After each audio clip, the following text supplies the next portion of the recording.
Okay, so good afternoon and welcome to you all to our second keynote address in this conference. So for those of you that don't know me, my name is Reem Saab. I'm an assistant professor of psychology here at AUB, and I am one of the conveners of this conference. I'm delighted to be introducing our special keynote speaker today, Professor Nadje Al-Ali.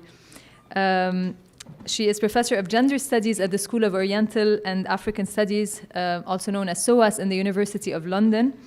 She is currently the chair of the Center for Gender Studies and also head of the doctoral school at SOAS.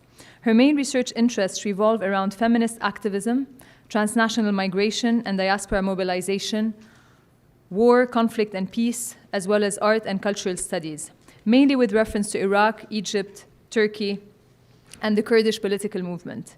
Her publications include various books such as What Kind of Liberation? Women and the Occupation of Iraq, published with University of California Press in 2009, co-authored with Nicola Pratt.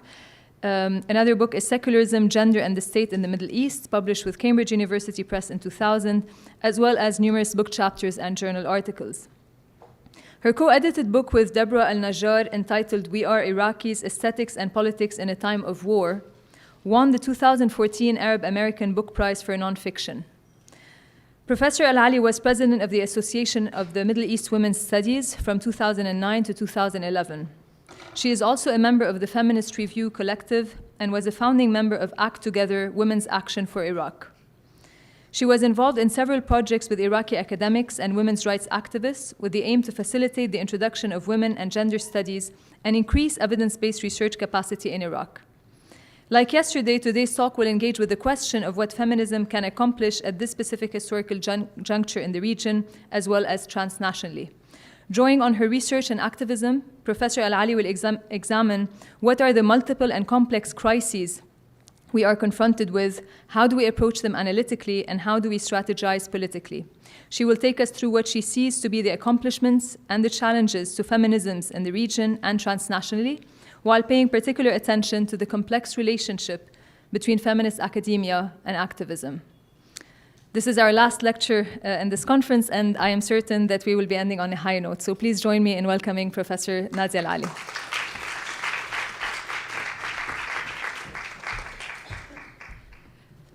Thank you very much, and thank you for inviting me. I should say that I sent that abstract before I actually wrote the talk, so I don't think I'm doing quite that, but I also find it a bit daunting to give a talk, the sort of final talk in this context with so many colleagues and activists here, but I'll try my best.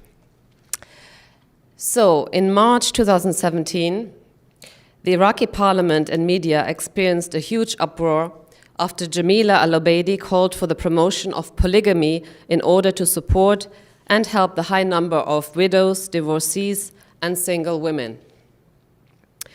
Al-Obeida, a female member of the Iraqi parliament from the National Coalition, convened a press conference encouraging women to denounce the culture of monogamy. Aside from demanding the lifting of legal restrictions making polygamy difficult, she recommended financial incentives to encourage men and help them to marry more than one woman, and to double these incentives for those who marry a widow or a divorcee.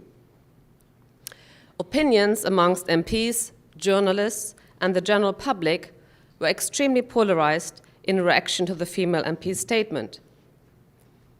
Many Sunni and Shia female MPs alike expressed their outrage at the suggestion, which in their view was demeaning to women, with one angry female MP even slapping Al-Obeida and throwing a shoe.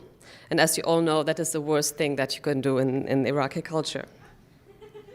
However, some female and male MPs, journalists, writers, and religious figures praised Al-Obeidi and stressed the religious roots of her argumentation.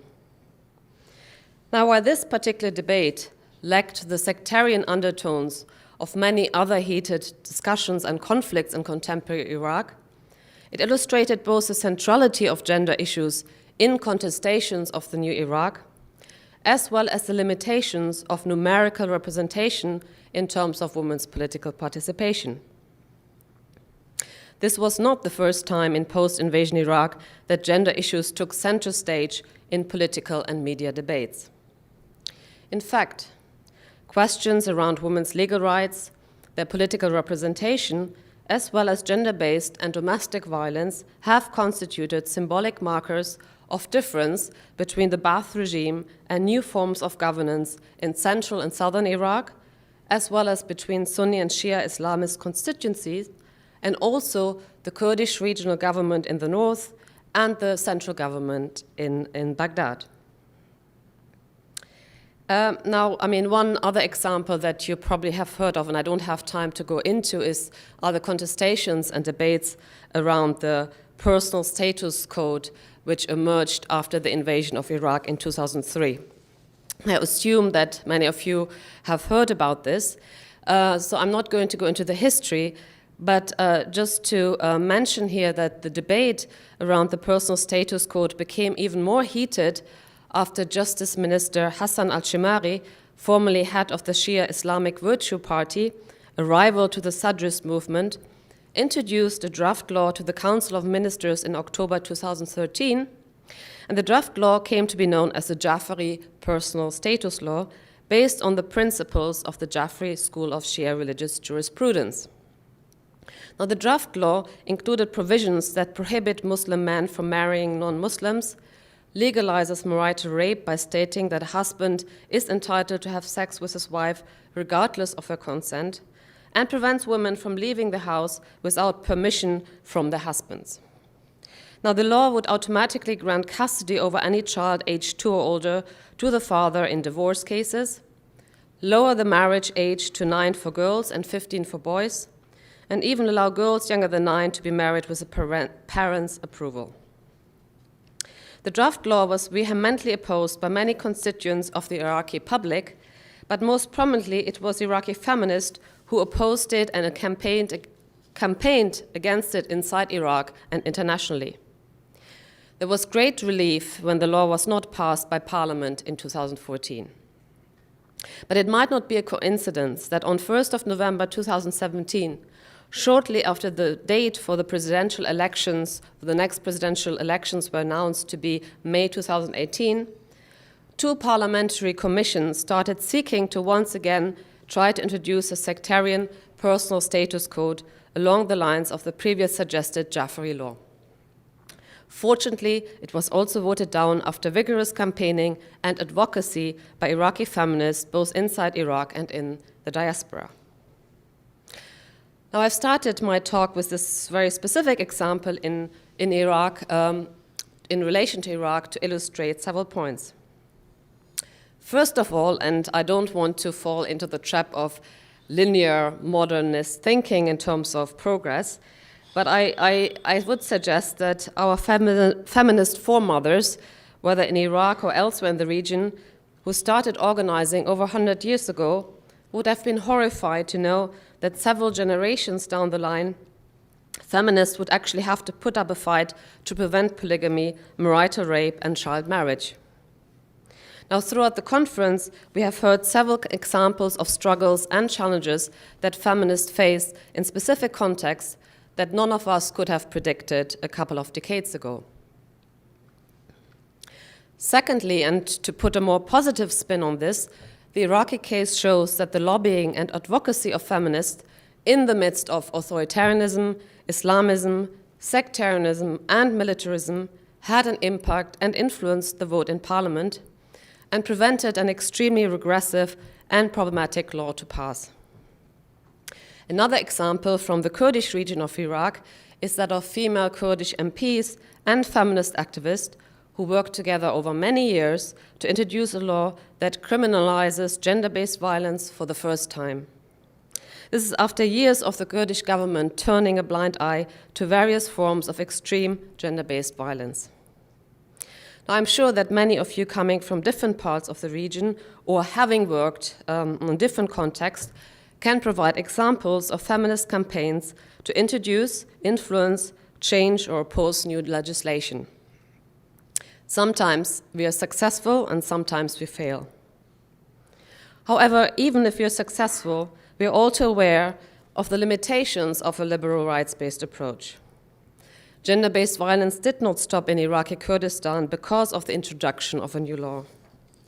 We know that the Kurdish regional government is not actually exerting much effort to implement the law, and instead continues to encourage informal and alternative ways of dispute and conflict resolution, which often entails sending battered women back home to keep the peace of the family.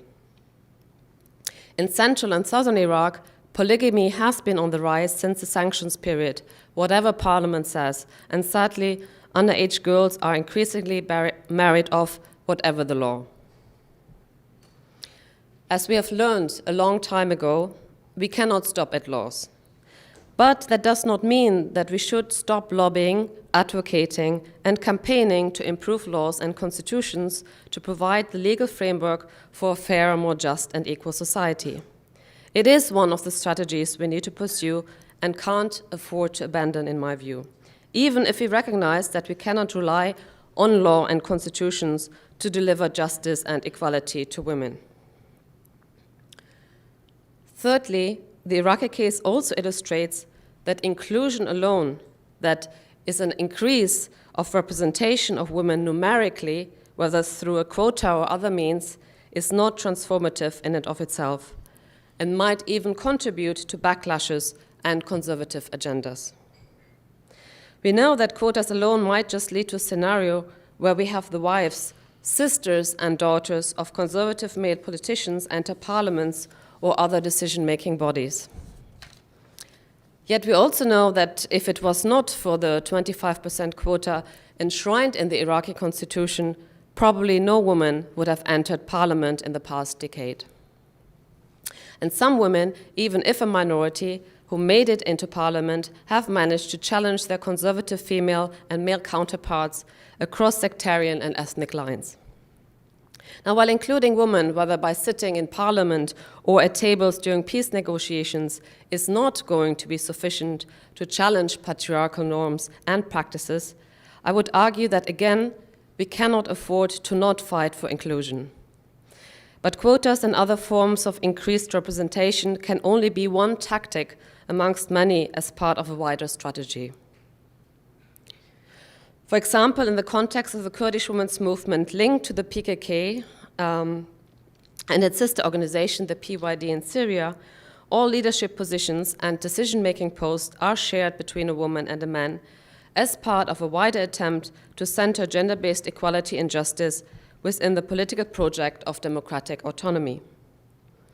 Some of you might already be aware that the Kurdish political movement linked to the PKK has officially abandoned the idea of an independent Kurdistan and is advocating for radical democracy within existing nation-states, arguing that nation-states are the ultimate form of patriarchal power.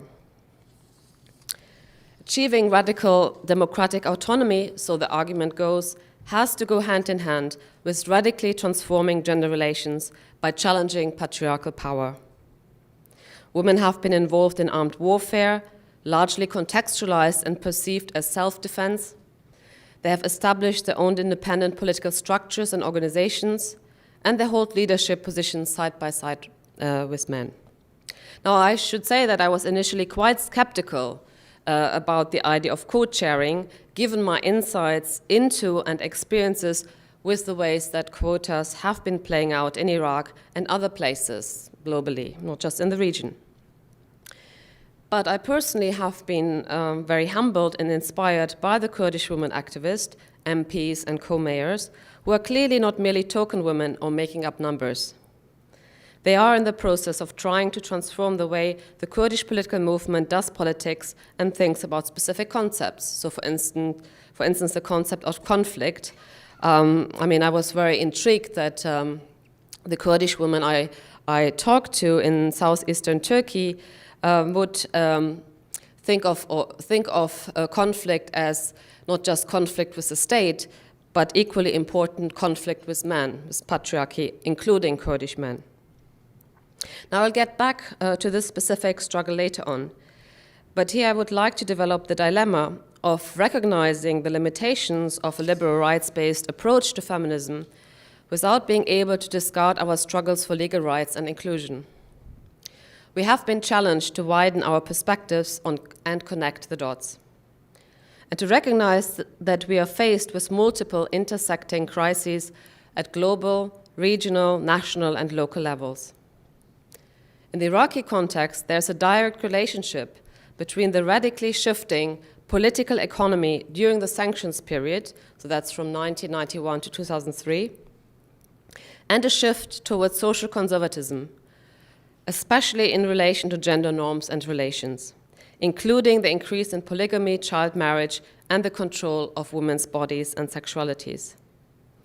The political economy of the occupation and the corruption of the sectarian militia and Islamist political parties have helped to privilege not only militarized masculinities, but have also worked to marginalize women further and restrain their mobility and contributions to employment, politics, cultural lives, and so on. Economy matters, and as feminists, we have to become more savvy in that regard. I myself feel challenged to not merely recognize the basic principles, namely that lack of access to resources, especially those that would keep an adequate infrastructure going, high numbers of unemployment or underemployment, gender pay gaps, uncontrolled privatization, and the principles of neoliberal markets all negatively affect gender norms and relations. More of us need to learn the language and tools of economists to decipher, interpret, and challenge the figures, statistics, and trends we are being confronted with.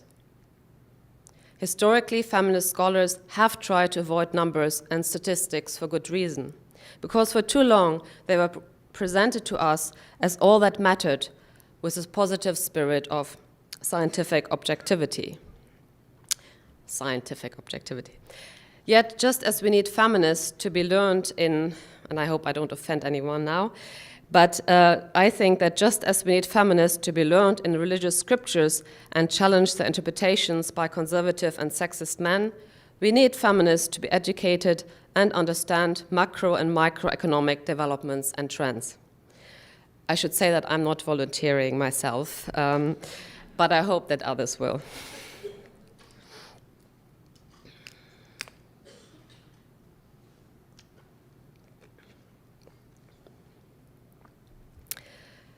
By now, I also increasingly realize that we cannot reduce the systematic forms of oppression, abuse, marginalization, and range of gender-based violence that women are experiencing in Iraq and elsewhere in the region to the effects of neoliberal economics.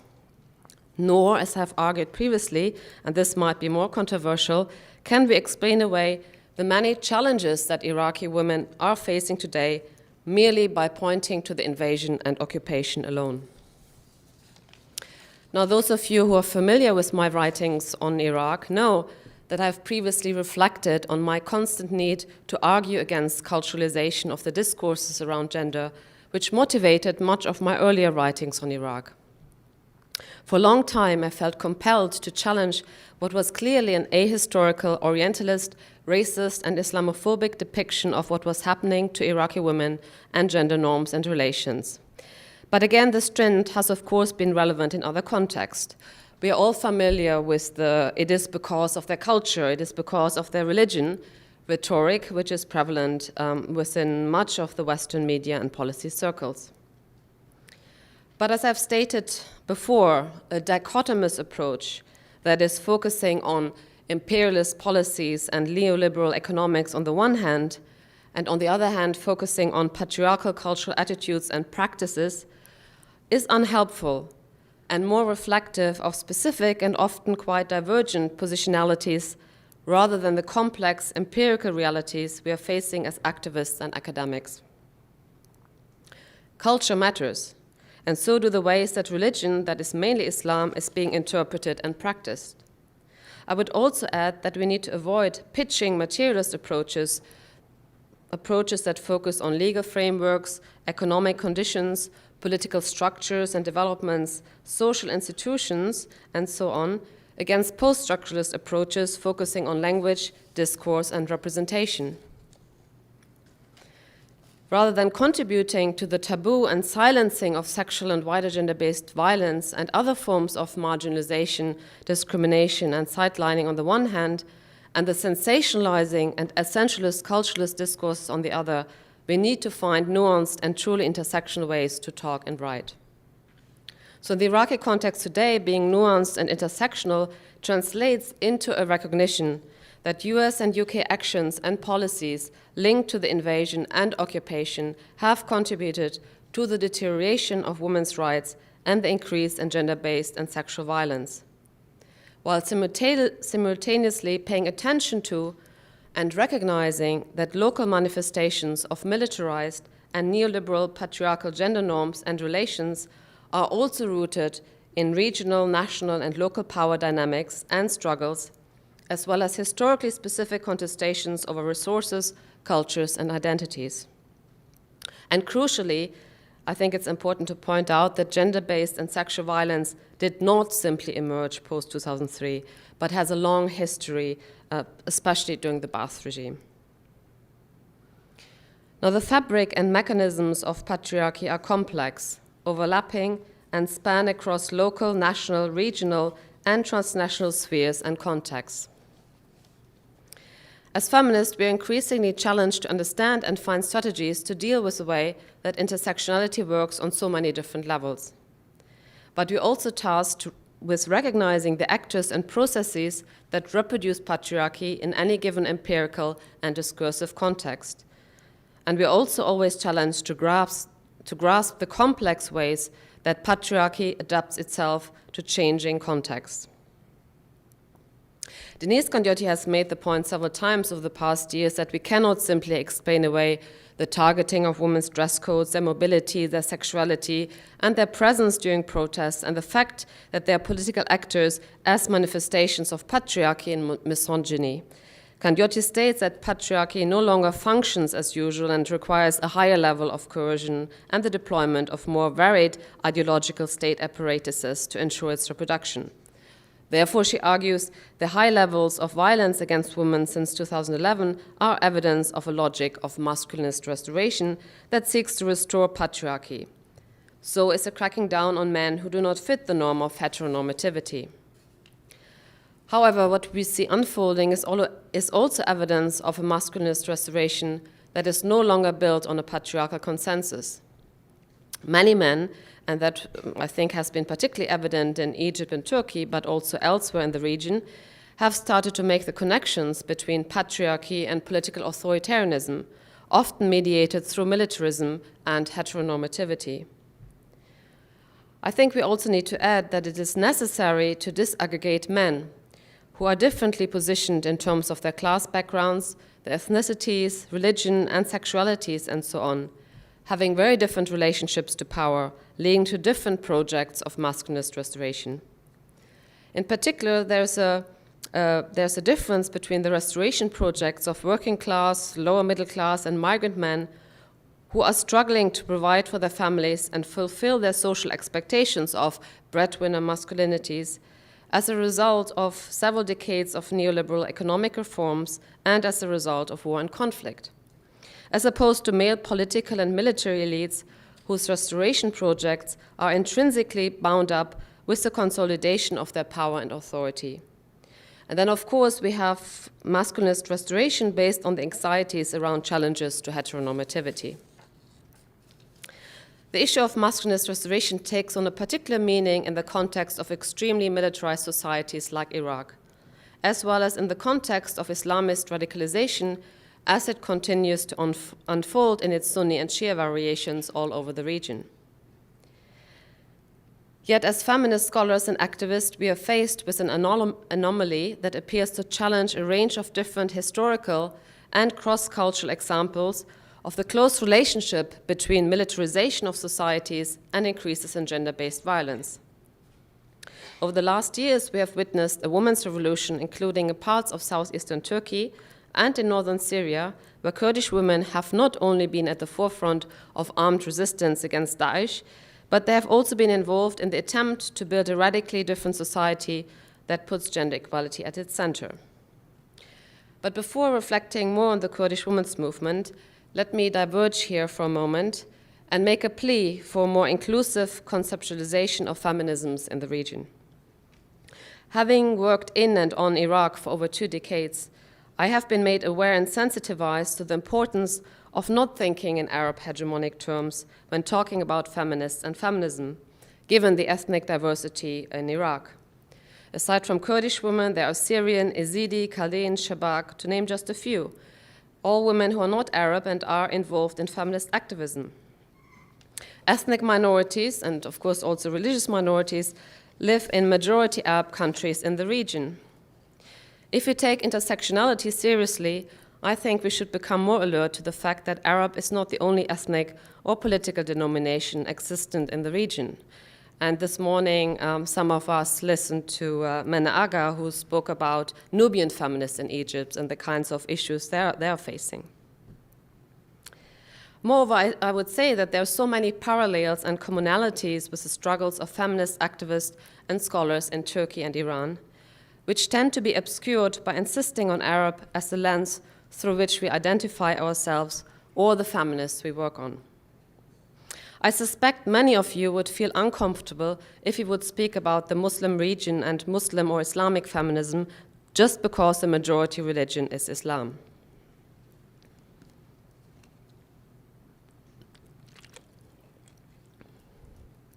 Now, returning back to the Kurdish women's movement, in recent years it has promoted the idea of genealogy, often described as the creation of a woman's paradigm, which was first introduced by Abdullah Öcalan, the founder of the PKK. Attempting to develop the epistemological and theoretical underpinnings of the transformative practices and politics developed by Kurdish women activists, the women cadres and wider Kurdish political movement adapted and developed this term. The concept is built on the principle that without the freedom of women within society, and without a real consciousness surrounding women, no society can call itself free. Women academies have been established in many places in southeastern Turkey and northern Syria to develop this concept of genealogy and to discuss a range of relevant topics. In 2016, the Women's Academy in Diyarbakir established the journal Genealogy, soliciting contributions from Middle Eastern and Western-based feminists, in addition to the writings by Kurdish women activists.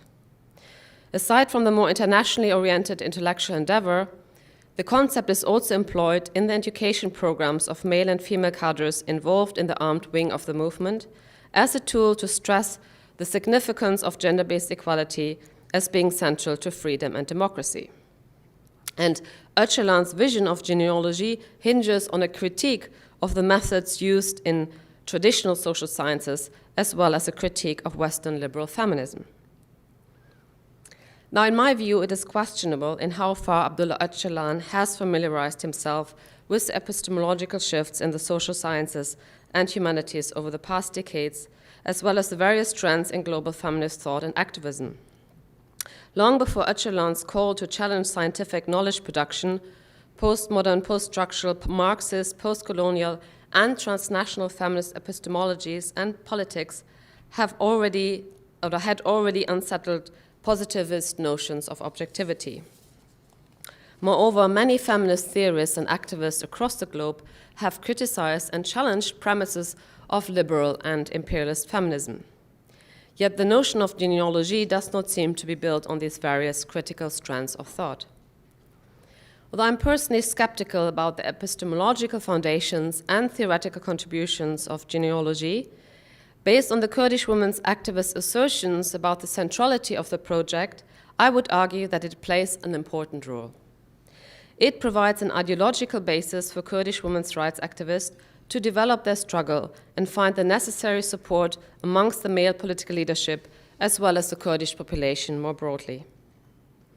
However, I would also argue that despite these discursive, ideological, and experiential foundations for politics that centers gender-based equality and justice, the translation and implementation into everyday lives within a political movement, but even more into society more broadly, is of course extremely challenging. And one main limitation in my view, and this morning we heard Isabel Keyser already talk about this. So one limitation is the failure of the movement to tackle issues around sexuality, where the restrictions put on women, particularly linked to honor-based codes, restricting their mobility, dress codes, ability to socialize and engage in relationships and sexual activities outside of marriage, or whether it is in relation to heteronormativity. According to the Kurdish women I spoke to in southeastern Turkey and in the diaspora, both Kurdish male and female fighters are tasked to be celibate during their struggle, and Isabel spoke about this morning as well, and are tasked to become sexless beings in order to live egalitarian lives. Meanwhile, the organization and control of reproduction and broader sexual relations within wider Kurdish societies have not been challenged. Clearly, the bracketing of sexuality and reproductive rights out of the Kurdish women's struggle for equality and justice, and that of the wider political movement, is a bargaining with conservative patriarchal gender norms and an attempt to not alienate prevailing notions of morality, honor, and propriety. While militant Kurdish women who died in combat or during suicide attacks have become the new heroines and symbols of the Kurdish nation, women who have remained in villages and towns continue to be circumscribed by conservative norms and attitudes towards gender relations and sexuality. So while I appreciate, feel inspired by, and in solidarity with the Kurdish women's rights struggle, I feel it is also my responsibility and task to point to what I perceive as risks, limitations, problems, and engage in a constructive critical analysis that is grounded in my comparative knowledge of women's revolutionary struggles historically and cross-culturally. Whether it is in the context of my relationship with and analysis of the Kurdish women's movement, or in relationship to my work with and on Iraqi feminists, I have been faced with a challenge to be involved and support existing activism, while also being analytical and at times critical. In the Iraqi context, I see feminists who have been incredibly brave in their struggle for women's rights and their mobilizations against authoritarianism as well as sectarianism, but who do not seem to speak out against atrocities committed by government-linked militia, and also seem to promote the idea that the military provides security, as well as often buying into neoliberal and neoconservative notions of empowerment. So the question is, what is my role as a London-based academic who is involved in transnational feminist activism? This question, of course, points to the wider tensions between feminist activism and academia on the one hand, and I think I've just missed a very interesting discussion. I'm really sorry that I missed it, but I just needed a moment out. So it also points to the politics of location and the significance of positionality. As I've stated previously, we cannot escape our positionalities and audiences or readers, which come with certain responsibilities and points of emphasis. But trying to avoid the straitjacket of location and positionality, however shifting that might be given people's multiple roles, transnational involvements, and contextual identities, calls for historicizing to avoid essentialist notions of culture and identity. But it also requires attention to regional and local agencies and complicities, as well as historically specific articulations and practices of patriarchy. For many of us based in academia, political engagement and activism does not only seem inevitable in relation to particular subject matters, but importantly, grows out of specific ethical and epistemological frameworks. It would have been absurd for me, for example, to exclusively write to and publish for academic readerships and audiences in relation to my work on the impact of the invasion and occupation on Iraqi women. Of course, the very choice of subject matter is already rooted in a specific feminist politics and feminist approach to knowledge production. So there's clearly a dialectic. This is clearly a dialectic process. And I think there's several questions. So one question would be, so how does our activism influence our academic inquiries, choice of topics, research methods, and ways to engage our research findings and analysis? And how do our academic inquiries, research, and readings influence our political activism? And I assume that amongst you today, there are a range of different positionalities represented, both in terms of location, being based in the region, outside, as well as a range of activist and academic positions. I think it is important to recognize the potential tensions between feminist academia and activism, and the frequent inequality in terms of access to resources, the power and authority to present and produce knowledge, as well as the authority to educate new generations of feminist activists and academics. Yet these power relations and unequal access to resources are not as clear-cut as we sometimes seem to assume. Given that many academic institutions are terribly under-resourced, engaged in serious cuts involving redundancies and lack of research money, and an increased precarity of labor amongst younger generation of academics. Meanwhile, in some contexts and at certain times, feminist NGOs and initiatives might be able to more easily attract funding and support than academics do. I mean, that was certainly the case in Iraq after the invasion between like 2005 until, I would say, a couple of years ago, where it was much easier for the emerging feminist organizations to find funding and support than people working in higher education and university. And in terms of knowledge production and in some settings, activists are perceived to produce more authentic knowledge than academics, although I would personally put a big question mark on the notion of the authentic or even the concept of indigenous knowledge. And I think we already had debates around that early in the conference.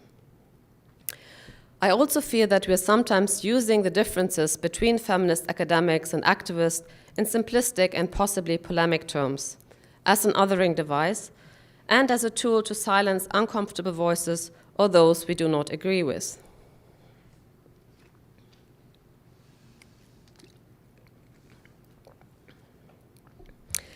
For example, I feel quite uncomfortable about what appears to be a trend of post-colonial feminism bashing. My original critique of the trend to explain everything away by reference to colonialism and imperialism, often ignoring local and regional actors and factors, was prompted by the writings and interventions of specific US-based colleagues who could be categorized under the broad label of post-colonial feminist. Yet I think it is important not to generalize and caricature an incredibly wide field containing a very diverse range of scholars.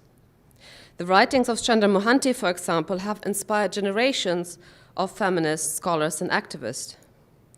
Everyone I know in the field, whether it was my former supervisor, Denise Candiotti, I think many of my colleagues who are here today, and myself, have been influenced by some aspects of post-colonial theorizing.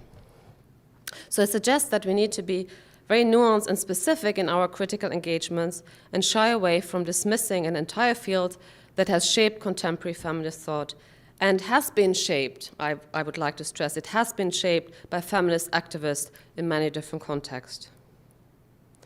I would also like to point to the continuum of activist and academic engagement. As many feminists have argued on numerous occasions, the binary of knowledge production and activism is problematic. For feminists, doing research, writing, and talking about our research is already a political act. Teaching is a political act.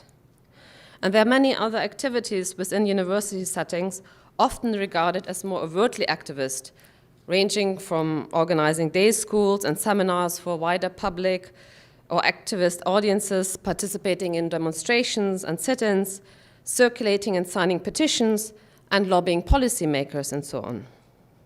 I assume many of you have been involved in a range of different political activities in various political contexts and at different stages of your academic working lives. At the same time, many of you who primarily self-identify as activists would have engaged in research, writing, giving talks, and the education of others. Some of you might study or engage in academic work as well. Some might move in and out of academia, NGOs, and other more informal organizations. Those of you based at AUB or any other political or any other university for that matter know that there are real challenges linked to specific academic institutions. How do we position ourselves vis-à-vis the vision, politics, and initiatives of the institutions we are employed by or engaged with? Politics inside higher education institutions are important and increasingly problematic with the neoliberalization of education and the increase in censorship and restriction on academic freedom on the one hand, and the instrumentalization of academic freedom to allow right-wing, racist, sexist, homophobic, and Zionist voices to get platforms on the other hand. As feminist scholars and activists, we need to intervene in these debates and engage in academic activism or activist academia. And then I should say there's also the issue of romanticizing activist spaces that occasionally academics themselves have been complicit in. So there's the idea that, because we're studying progressive leftist politics or feminist spaces, the expectation is that, that we find democratic and egalitarian mechanisms of organizing and decision-making. And sometimes we do that, and that is very inspiring, but the reality is often more complex. Of course, we're human beings. There are tensions, there's rivalry, there's competition, there are personality clashes, and there's even corruption. So I give you one example. One of the Kurdish women's rights organizations I was working with for several years, because I was very impressed with the way that they were working across Iraq and worked with women from Baghdad and other parts, and they were not mainly Kurdish nationalists, but they were mainly feminist. But over several years, I found that the organization was really more responding to available foreign funding, which, I could still sort of live with, but then I found out that they're actually corrupt. And that was really, I won't go into details here, but at that point, clearly that was a red line for me. But how do we deal with that? How do we deal with these insights when writing about the organizations, movements, campaigns, without wanting to discredit or undermine them in their entirety? I think that's a big question. Now, the issue of funding is often problematic. Money is always, problematic and often comes with strings attached or with terrible histories and complicities. But I do wonder whether in relation to universities or NGOs or other relevant initiatives, whether we can really afford to be totally puritanical about it. Can we always be consistent in our politics, or do we have to make compromises and difficult choices? What is acceptable money and what is not? And what are our red lines?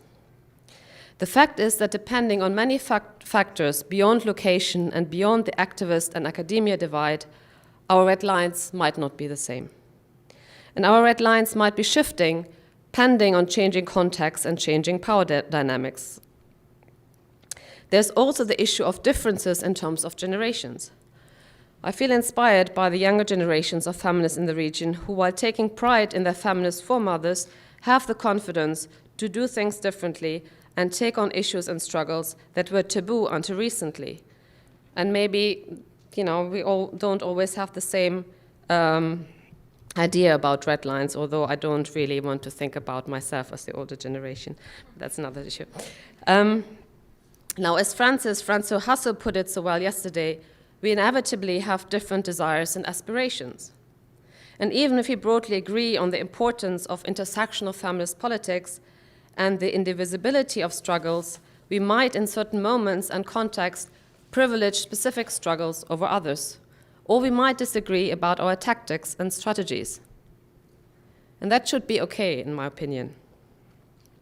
Now, while tensions, contestations, and negotiations are productive and necessary, I think we sometimes run the risk of engaging in arguments, conflicts, and create sort of seemingly unbridgeable differences in an unproductive manner, distracting us from the many real crises we are facing on many levels.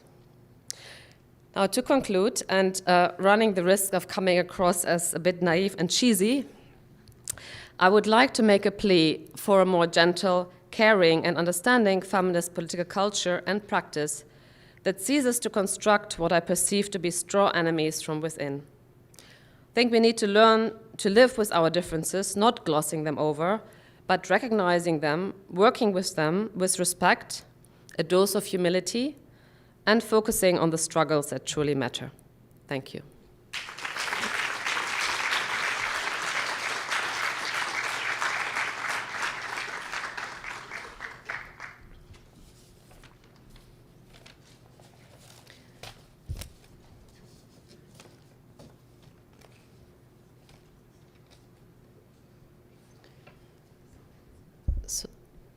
So I was told there will be a Q&A. We'll take some questions. Ah.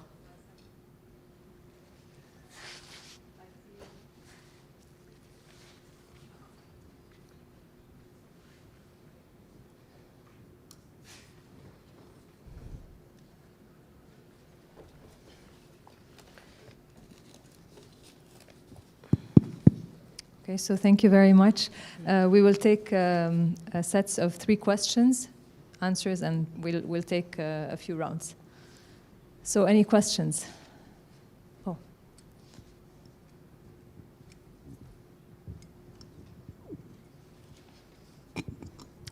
Nadje, I very much appreciated the talk, and I was really happy you talked about genealogy, because I've struggled with it because I've been in touch with some of the activists, and it seems to have what I call a dear leader quality. What leader? I call it a dear leader quality, okay. And but it's really hard because people are very committed to it. It seems very, very radical, and I think this kind of links to this other question of activism, like is there actually a difference between being an academic and being an activist? And I don't mean it, I mean, I'm an activist in multiple contexts, including in academia, but is there something else to being an academic that is required? And I think about it as this kind of critical academic lens where it's not apolitical and it's not objective, but it's sort of different. And I think with genealogy is the one, like recent experience in the last year or two where I very much struggled with it, also as an editor of a journal, where they wanted to use the journal and the Facebook page, and I really had to sit there and think, well, just because we're a venue for feminist projects, but where does this fall? And if you do this, then why not provide a venue for a variety of other kinds of positions, right? Anyway, so that's my comment / question.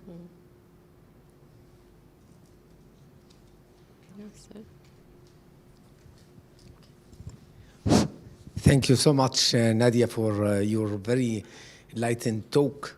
And I'm so glad with your tacit criticism of some excess of post-colonial approach to how it has been used in this region. Myself, I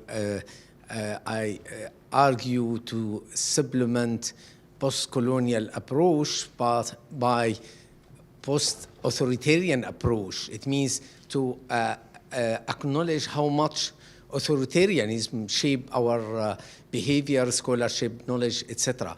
But if we will apply this, it means that we should criticize BYD in Syria, because I felt a little bit you romanticize this group. You should know that, I mean, many literature argue that they eliminate all the competitor before creating their ideal area where we see this beautiful woman involvement, but this is after doing ethnic cleansing, eliminating their political competitors. Thank you.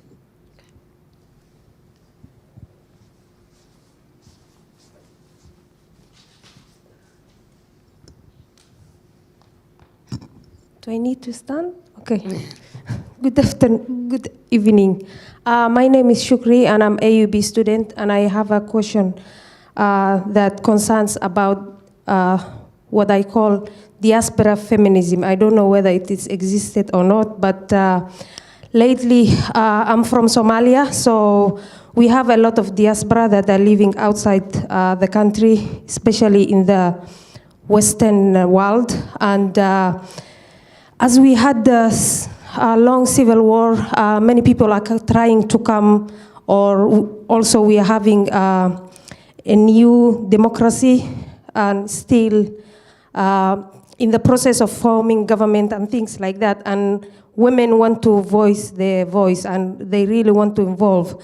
But my problem is with the women diaspora that need to help, but instead of helping local women, they are making their lives hard by, bringing concepts and ideas, and also, the quota in the parliament, and most of them are for themselves. So my question is, how can we make these women to step back a little bit and leave these women, decide for themselves what they want? If they are oppressed or not, they can speak for themselves, but generalizing and making them like as if they are all ignorant and they don't understand and you are here to save them, If you can elaborate on that a little bit. Thank you very much. Shall I answer? Yes. Okay, well, thank you all. Yes, same, Francis. I also have been struggling with the idea of genealogy, because I, in terms of the theoretical epistemologic claims it makes, I think it's humbug. I mean, neither do we need to reinvent the wheel in terms of critiquing the positivist stance of knowledge production in terms of objectivity. I mean, we've done that critique. Secondly, I mean, when Abdullah Öcalan wrote this, I mean, he has been in isolation prison for 19 years. He doesn't have access to feminist global thought, and so he hasn't really read, feminist thought, and it's so in terms of the sort of the idea, the sort of creation of a woman's paradigm, and that it's kind of this new thing that is more progressive than feminism, I don't buy it at all. But I can appreciate it both as an academic and as an activist, as a political tool. Yeah, I mean, it does something in terms of the struggle. It's something that women, Kurdish women, use to promote the idea of gender-based equality. But I mean, I'm saying the same thing to Kurdish women. I mean, we just had a conference at SOAS, and there were lots of Kurdish women and men, and we said the same thing, that I don't believe in it as something contributing, that's something new, right? It's a, but that doesn't mean that we cannot appreciate it. And I think it's possible to do that, right? Of course, you might create, I mean, in contrast to what Sari is saying, actually, when I'm in those contexts, I'm very, very critical. And I have to admit, it is true that when I first talked to the Kurdish women, and I have to say I did research in southeastern Turkey, so I never went to northern Syria, okay? And I came there with my experiences, well, from Egypt and Iraq, more recently Iraq, and that sort of really shaped my skepticism. And I was very, very impressed and overwhelmed, and I initially felt, very inspired, because, it was amazing for me to hear Kurdish women say, well, we have a problem with nationalism, whether it is Turkish nationalism or Kurdish nationalism. I mean, I thought, oh, wow, this is amazing. Or to say, well, when we speak about conflict, it's not just conflict with the state, it's also the conflict with men. And I think I did go through a period of romanticizing it a bit. I don't think I'm doing that now. I mean, one of the things that I would really like to do, it's one of my aims. I don't know if I manage this, because I know it's very difficult, but I would like to bring together scholars and activists who work on Syria more generally, and people, at least scholars and activists who, linked or have worked on northern Syria, because I go to events on Syria and those linked to northern Syria, and it's like different worlds, and even scholars don't talk to each other. And I think it would be useful to have that. I absolutely agree with you. I mean, one of the problems, I didn't address this in this talk, but another big issue I have is with the idea of education, meaning reading Abdullah Öcalan and reading more Abdullah Öcalan and reading more Abdullah Öcalan. So, and I mean, that in terms of, I mean, clearly this sort of idea of what the dear leader quality, I mean, it's very much there, and there is clearly authoritarianism. I absolutely see that. But I don't think we can dismiss it, and I know that there are different narratives of what happened. I'm sure that the PYD has engaged in atrocities, but that doesn't totally dismiss, I mean, that there's something happening that I think is quite revolutionary where women are concerned. Now, in terms of the question of diaspora feminism, I think it's a really also an important question. I've thought about that a lot in the context of Iraq, because what you're describing in relation to Somalia, something very similar happened after 2003, after the invasion of Iraq. And as I don't know if you're aware, but actually it was also Iraqi women in the diaspora who were part of the political opposition who actually lobbied the US and the British government, and we said, you have to bring freedom and democracy and liberate our women. I mean, they were very much complicit in this sort of colonial imperialist feminism. But then even those who were not involved in this, there was this is of course a phenomenon that often happens. So then, women came, Iraqi women who had been living in the diaspora for 20, 30 years, would go back. I mean, you can't blame them, and people were forced to be outside, some of them had their relatives killed, and for the first time after Saddam Hussein was toppled, they could go back. But they often came with precisely these sort of patronizing attitudes that you're describing, we have lived in, I don't know, Sweden or in the UK or in the States, we know what democracy is, we are democrated, we are educated, and that didn't go down well at all, there was lots of tensions. And many of the women, I mean, there were hundreds of women I'm aware of who went. After a year or two, they returned, partly because they couldn't deal with the sort of, the lack of security and the risk, but also they didn't feel welcome. But there are some women who managed to stay, and they managed to stay because, again, I think, when I think about them, they had a dose of humility, and they learned how to listen. And they didn't just go in, I know how to do it and you have to follow me. But they actually, and sometimes, and I mean, it's not that the Iraqi women I talked to who hadn't left Iraq and were staying there, it's not that they said, we don't accept anything from outside. They actually said, no, we are curious, we want to know, how other women have done things, and we want to learn, but we don't want to tell them, this is the only way to do it. So, I mean, I can't tell you, what can, I think the only people who can stop Somali diaspora women from doing what they're doing, I mean, I'm sure not everyone does it, there might be some, there are differences, is by, both those women in the diaspora who feel uncomfortable with it and women inside to, challenge them. And maybe also point to other examples. And I think it's important to also not fall into the trap and say, because you're a diaspora woman, you cannot contribute to our struggle or you cannot help. I think that it's a matter, of really, listening, taking each other seriously, but particularly women who have been outside, being very sensitive to not being patronizing and overbearing. Do we have time we'll for take another round of questions. Okay.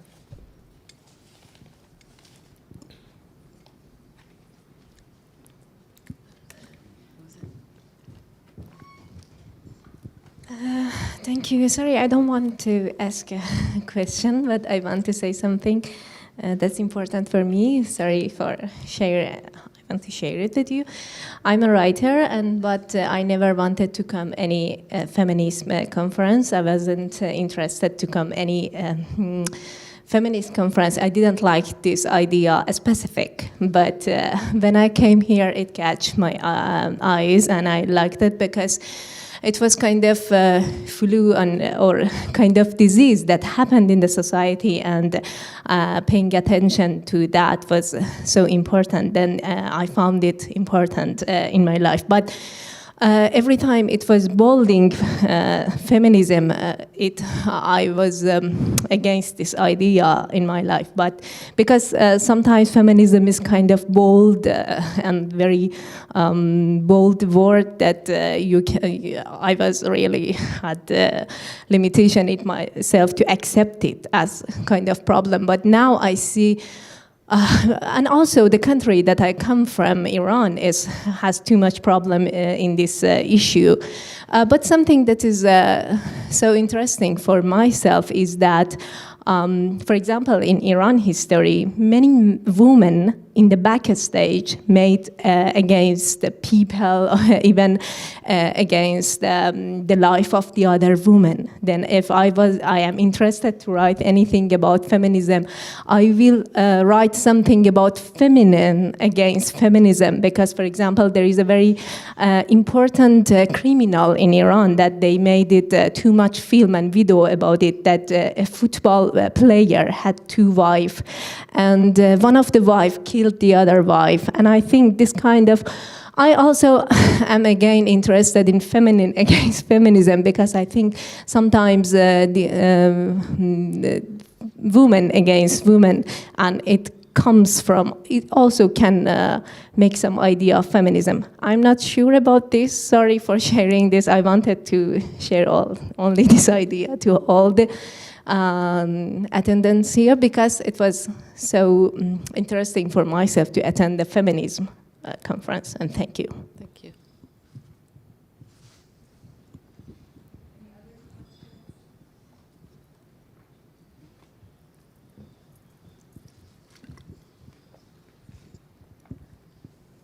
Thank you, Nadje. I have two comments / questions.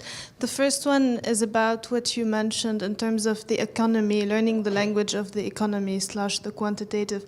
I think it's not just about learning the language. I think there's a kind of feminism that is invested in quantitative studies, etc., like giving statistics at the UN in terms of international advocacy. But I think it is actually, I don't know, maybe you can comment on that more, like how is it that we can challenge the quantitative field and the economic field as well in terms of the terminology used, the methodology and all of that. And second is related to bridging academia with activism. I personally feel, and thank you for your comments, but in general I feel that we need to move away from this discourse of bridging the gap between academia and activism, and towards a critique of institutions in general, and looking at institutions as modes of, certain sites of power, etc. And how is it that we can envision organizing and restructuring that is not the same in terms of, the way these structures come to be? Thank you.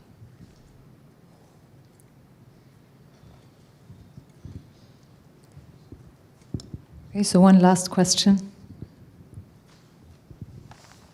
Hi, thanks for the talk. So I just have a question on the post-colonial scholarship on feminism. Me and a bunch of other people, we kind of have this sort of interpretation about the PC scholars, that they're kind of just disconnected from whatever it is they're critiquing or studying, because a lot of them are pretty much in their offices at like Columbia or, I don't know, some big fancy American university in the US or whatever.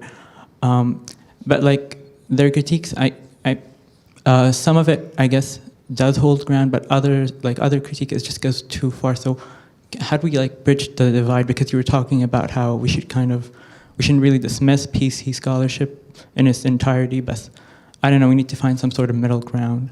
So yeah.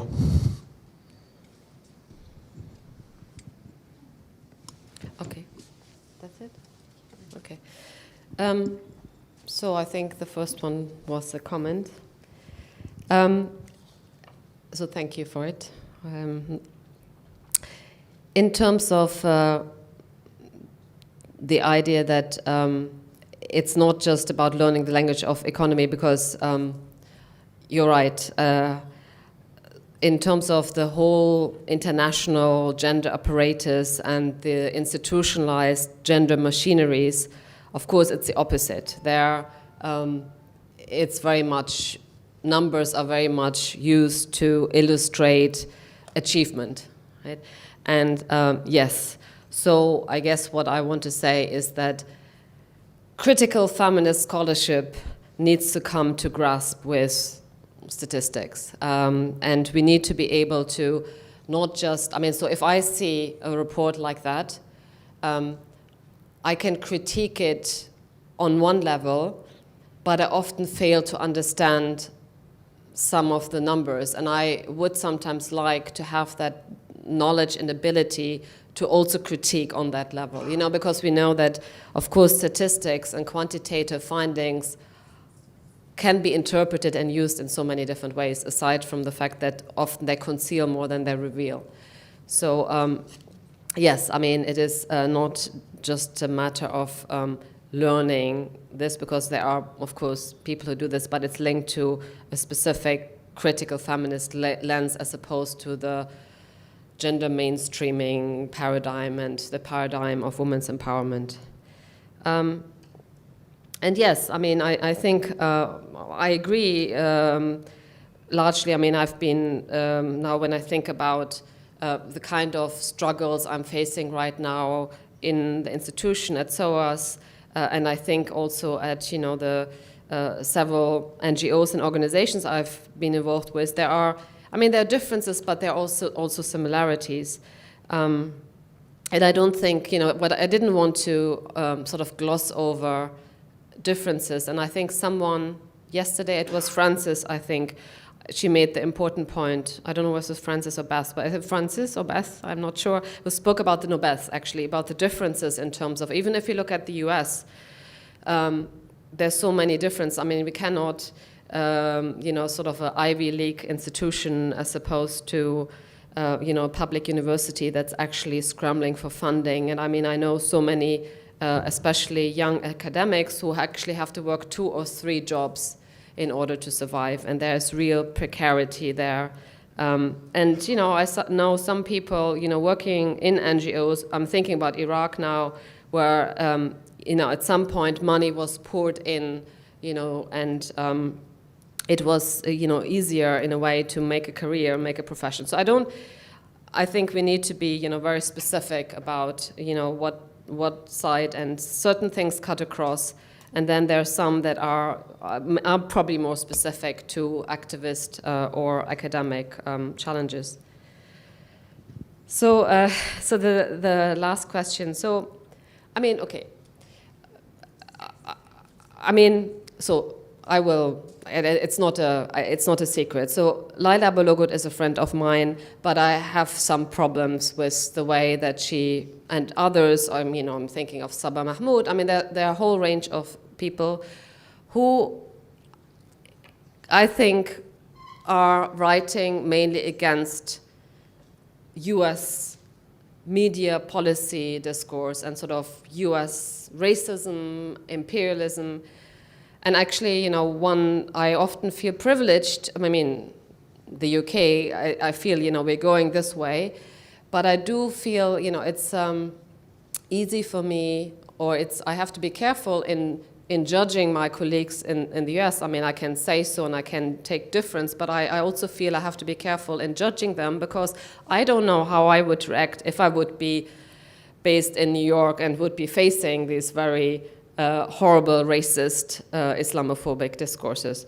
But my point is, so, you know, I did actually come out in an article and explicitly mention, you know, do Muslim women need saving, and some of the arguments, and distance myself from this constant, what I find occupation, obsession with speaking about imperialism and neo-colonial project, and in some ways inadvertently taking agency away from local actors, but also I think, you know, really glossing over local, regional, and national power configurations and articulations of patriarchy, which of course are linked to the global, are linked to neoliberal economics and so on.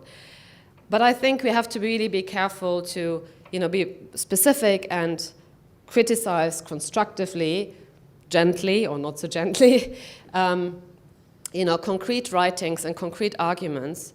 But I don't think we really can dismiss an entire field. I mean, it's a little bit like we're all shaped by Marxist thinking. I mean, we cannot, in terms of the importance of material conditions. At this point, I mean, 20 years ago when I started my PhD, we were still debating about the influence of postmodern thought. Of course, we are all shaped by the idea that all knowledge is situated, that there is a relationship between language and, representation and, the way that we are constituted through language. I mean, it's not something that we're debating anymore.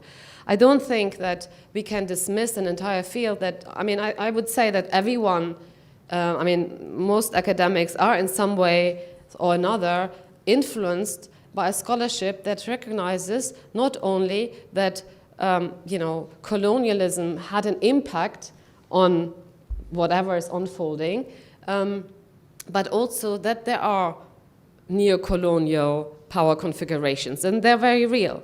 But the way we then deal with it, there's so many different ways of being a post-colonial feminist. I think in one of the things that I appreciate what post-colonial feminism did is move beyond the East-West binary and point out that there are, of course, complicities in any previously colonized country, and there have always been people in the West and elsewhere who have been resistant to the powers that be. So that is much more complex. And, we can't just, I think it's just so broad and there's so many different ways. And some people, like Chandra Mohanty, she is not someone who's just sitting in an armchair. She's very closely linked to real struggles. And so are many other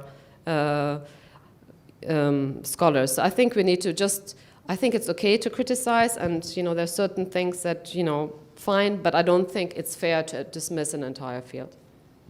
I said that 3 times now, that's enough. So thank you very much once again for this thought-provoking talk. And I will now give the floor to my colleague, Dr. Carmen Geha, who will give the closing remarks.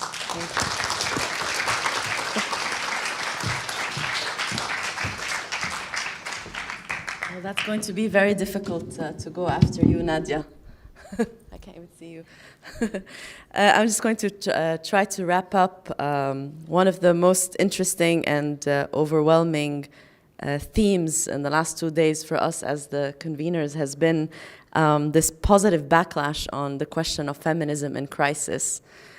It can be read both ways, right? Feminism in crisis, and the Arab public sphere is in crisis, and a lot of the presentations sort of emphasized that. And yet there was such a positive reinforcement of the fact that feminism in crisis can accomplish something. In the introductory remarks, I remember my colleague Sarah saying, let's not think of crisis as a rupture, but as an opportunity. And I just want to share with you and ask you to take a moment and to think how much commitment there is, whether in scholarship or activism, to really say that no, feminism is not in crisis, there is a crisis, and feminism can have a role in this crisis. And perhaps one of the questions would be whether feminism can have a role post-crisis.